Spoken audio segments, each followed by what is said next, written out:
4Q were the Welsh answer to the Sex Pistols. What they lacked in musical ability, they certainly made up for in attitude.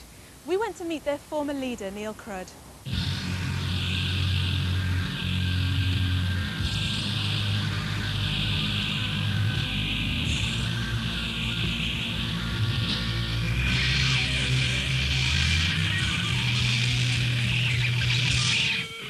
In order to get gigs, because we used to be banned from everywhere, we used to sort of like give ourselves a different name. Instead of 4Q, we call ourselves the Four Quavers. Do gigs for things like Hell's Angels, Johnny Rawhide and the Cowhorns. We played 1.5 songs and the PA blew up. One of them just picked me up and says, "You're that Neil Crud, aren't you?" Fucking grabbed me by the balls, by the scruff of the neck, picked me up and put me on his shoulders and just started walking towards this big bonfire, and I thought, oh, this is it. And thankfully someone who knew me, who was a Hell's Angel, just stopped him just before he threw me on the fire. These pubs and clubs used to say, you know, what type of music is it? And we say R&B. We'd start playing and the landlord or the promoter would come on and say, "What the hell's going on? What's going on?" He said, "You were an R&B band." I said, "Yeah, R&B, rubbish and bollocks."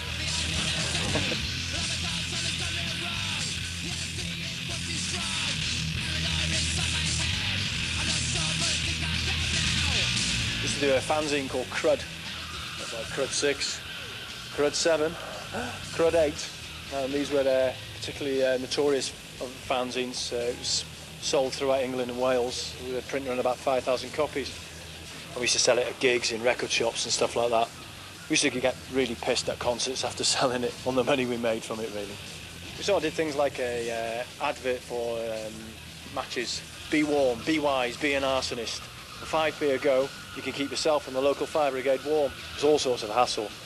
We had the Greater Manchester Fire Chief. He was playing hell on Radio 2 and like make the Daily Mirror firebomb shocker in Teens Mag, all this sort of publicity, and really it was a bit of fun.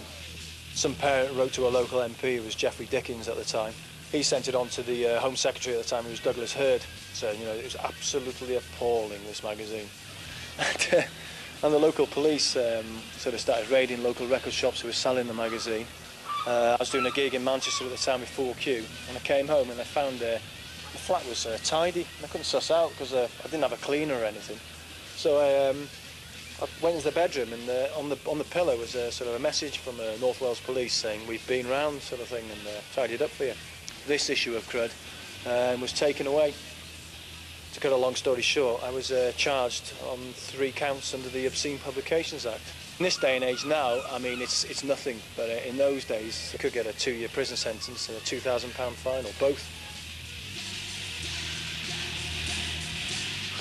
You know, is this really worth doing? Is it worth actually spending this time in prison, sort of thing? You know, and would anyone stand by me if it happened? So I decided to knock it on the head. Sort of 1990.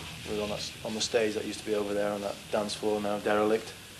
And I remember, I never told the lads that it was going to be the last gig, but it was becoming more like a cabaret. People were coming to see us for the effect, really, and anything else, and I wasn't enjoying it. I think if you're not enjoying something, you shouldn't do it anymore.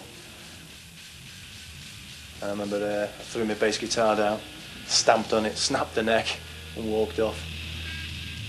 That was it, really, and went into hiding for about a year, 12 months, before starting the Sons of Selena.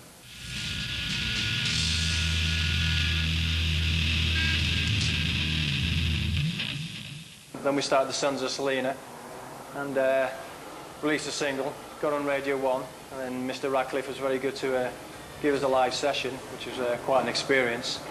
But we tend to find that the music sort of was more popular abroad, and we sort of sold quite a lot of copies across Belgium, Holland, Greece, and then quite recently with the new album in Italy. And so instead of causing all the chaos with the old band, we sort of decided to play music instead and leave the publicity out of it. And the music has worked as the publicity, really. As far as the old 4Q lads, one works in Argos, another one runs a cafe. So it's good to see them getting on in life, you know. In fact, one of them actually, the old singer from 4Q, Kemi, decided to have drum lessons and now plays drums with us, and he's a real excellent drummer. He's a session drummer for other bands as well. With the Sons of Selena, one of the guitarists is a guitar technician with stiff little fingers. Another guitarist is actually sort of mixes and produces James and Shed 7 and other bands like that. So it's quite a name drop, really, for the band. and this is where it all sort of started, in Rill, sunny Rill.